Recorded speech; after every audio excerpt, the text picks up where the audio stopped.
Welcome to the second talk of the session, Leap into the Future.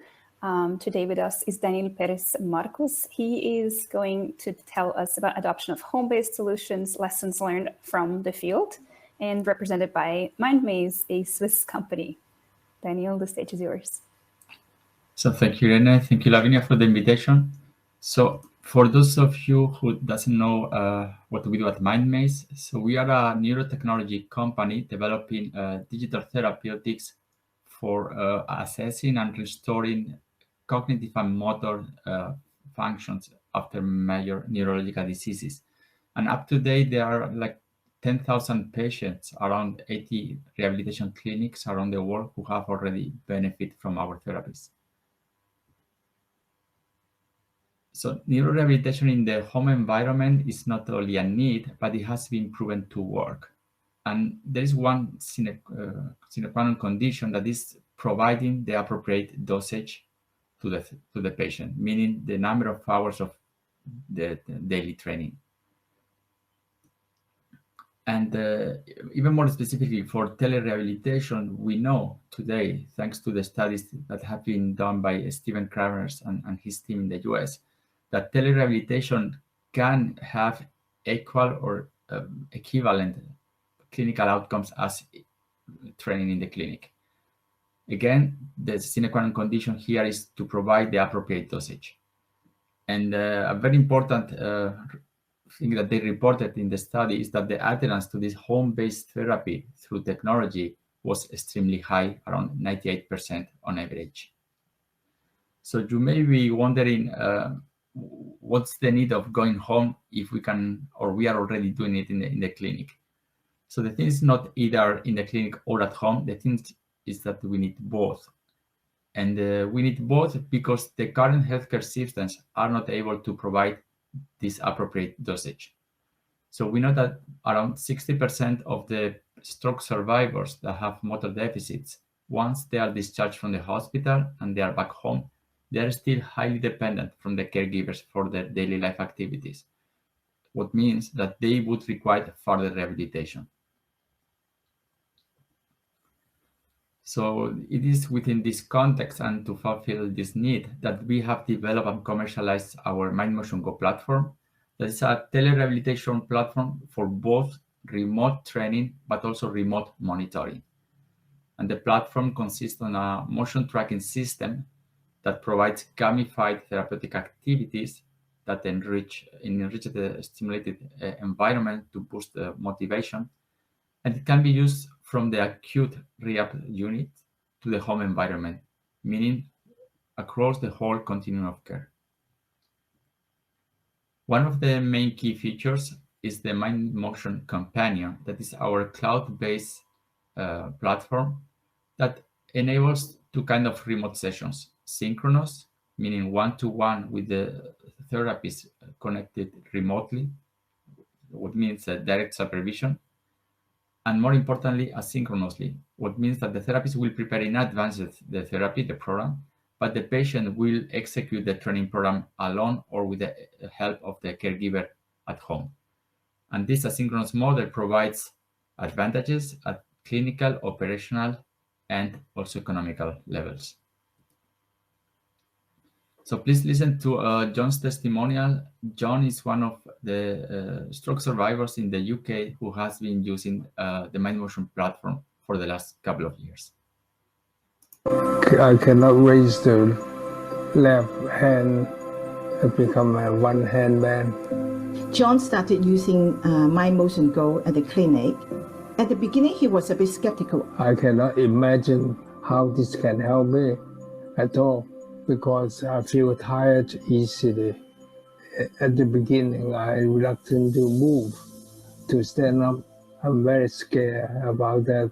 He saw one of the patients who used it and has some improvement. John always feels that he wants to achieve as much as Claire is able to achieve. And so we have it installed in our house remotely. I showed him how I set up the game. I can use MindMotion Go by myself. It gives me confidence, enjoyment. to do things I can do before my stroke. So this is what John said at the end of the short video, that he can use the mind motion go by himself, that it gave me competence and enjoyment. By myself means self-management, means patient empowerment, means patient owning the therapy. Competence means that thanks to the online and continuous feedback, he was able to realize how much he was improving. And enjoyment, which is a key element for long-term adoption. So we have experienced a big change in behavior in the last couple of years, especially starting from the pandemic COVID-19, in the demand for telerehabilitation services.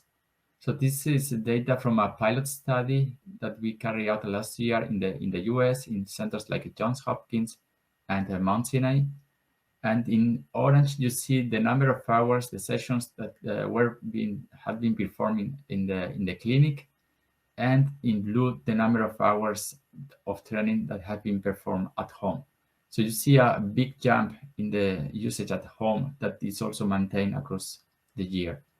So worth saying here that 62% of these home sessions were performed asynchronously without the direct therapy supervision, what enables the clinicians to increase the intensity, to multiply the intensity by factor 3, what would mean a reduction in cost of around 35%. Then, the second example I would like to share with you today is in the domain of healthy aging. Stay Fit Longer is our integrated platform for a healthy aging at home.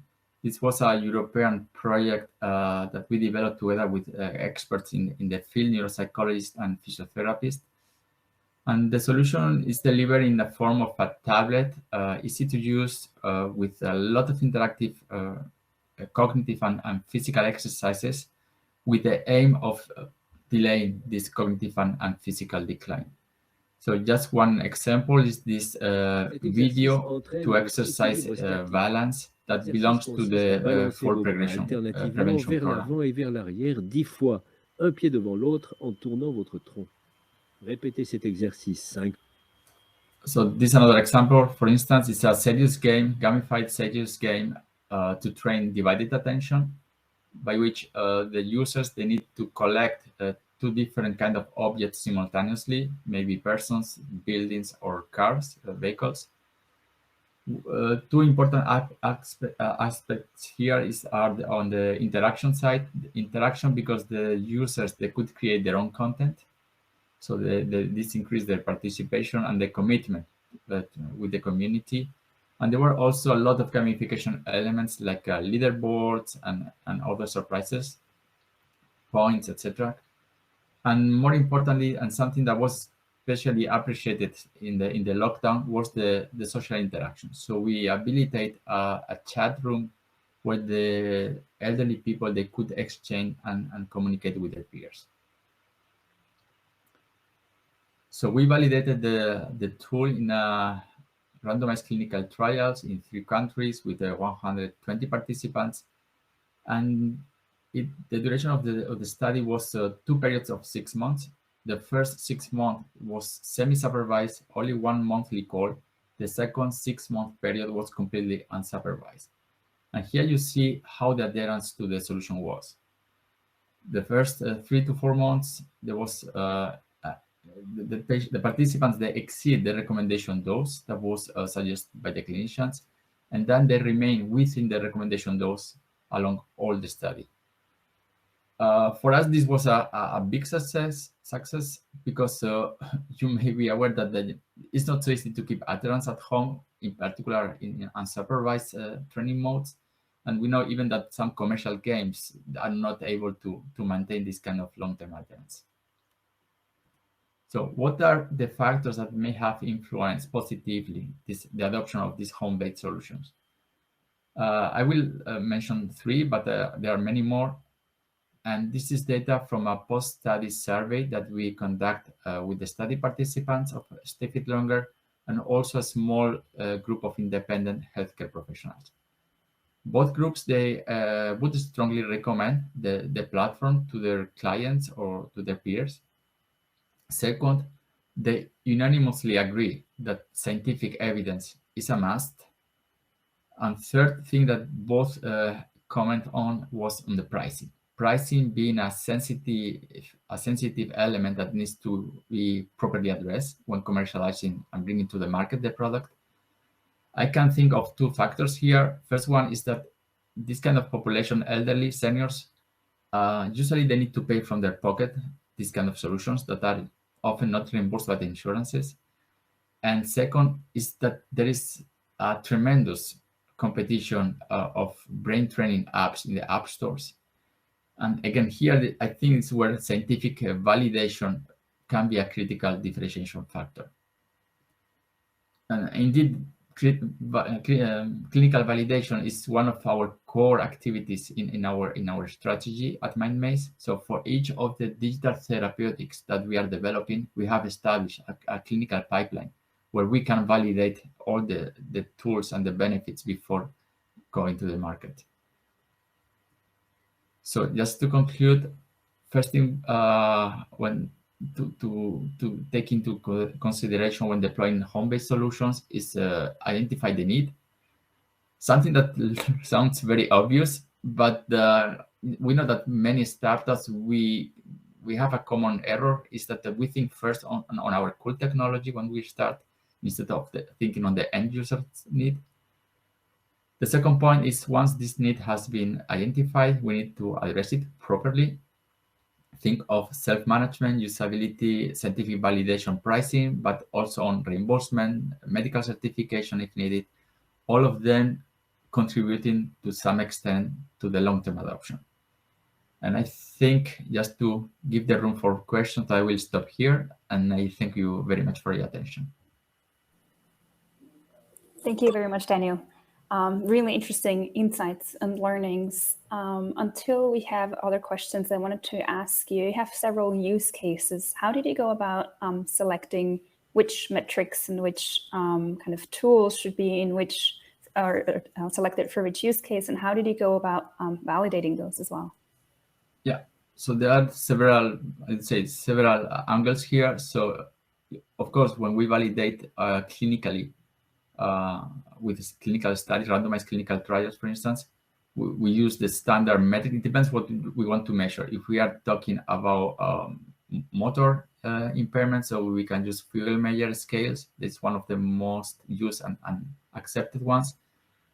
If we talk about cognition, we use appropriate tools for divided attention or MoCA or all of these cognitive scales. For the physical part as well, thanks to the motion tracking platform, we are able also to compute in an objective manner compared to the subjective, flavor of scales. With these objective metrics, we can quantify, range of motions, speed, other objective factors that they give us really complementary information about the motor status of the patient and the improvement. And in terms of product validation, we have other things to validate, not only the clinical hypothesis, but also the business hypothesis. So there are several angles. It depends on where we are in the commercialization or the clinical phase. Wonderful. Thank you so much. And Lavinia, I see your question. I suggest we take that over to the panel discussion later. And I'll see you for our third and last session in a minute. Thank you so much, Daniel.